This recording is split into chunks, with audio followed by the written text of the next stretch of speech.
प्रेम से बोलो शिव शंकर भगवान की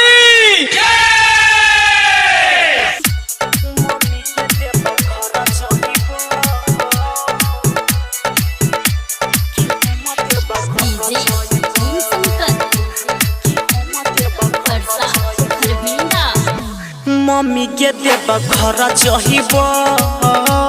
कि हम देव घर चहिब मम्मी के देव घर चहिब कि हम देव घर चहिब बाबू से कही को टाका मंगा दे नहीं तो चोरी छिपे हम भगब मम्मी के देव घर चहिब कि हम देव घर चहिब मम्मी के देव घर चहिब कि हम देव घर चहिब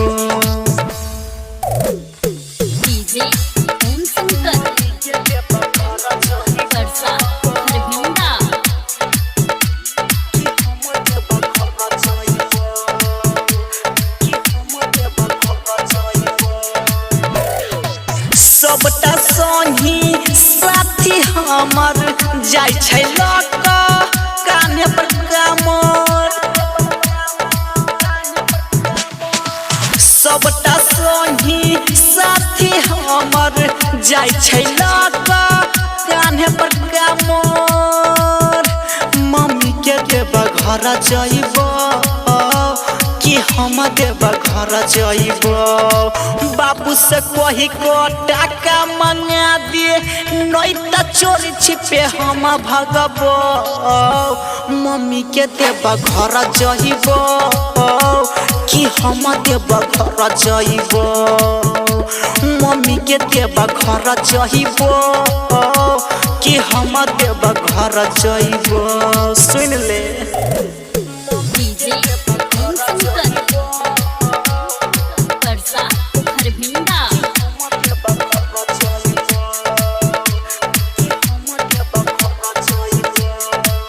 स्टूडियो दरभंगा किन कोहया नदी गेरुआ कपर नहीं तो रोज करब लफरे किन कोहया नदी गेरुआ कपर नहीं तो रोज करब लफरे मम्मी के देव घर जाइब कि हम देव घर जाइब बाबू से कही को टाका मंगा दे नहीं तो चोरी छिपे हम भगब मम्मी के देव घर जाइब कि हम देव घर जाइब मम्मी के देव घर जाइब कि हम देव घर जाइब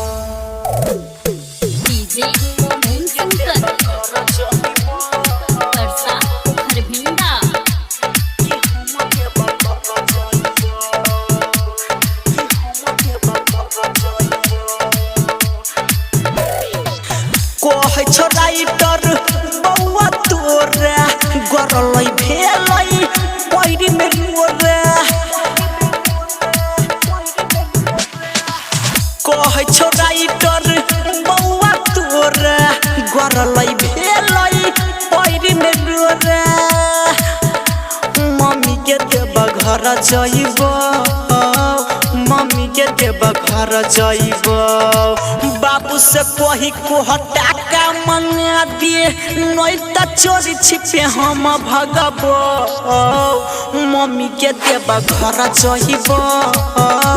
कि हम देव घर जाइब मम्मी के देव घर जाइब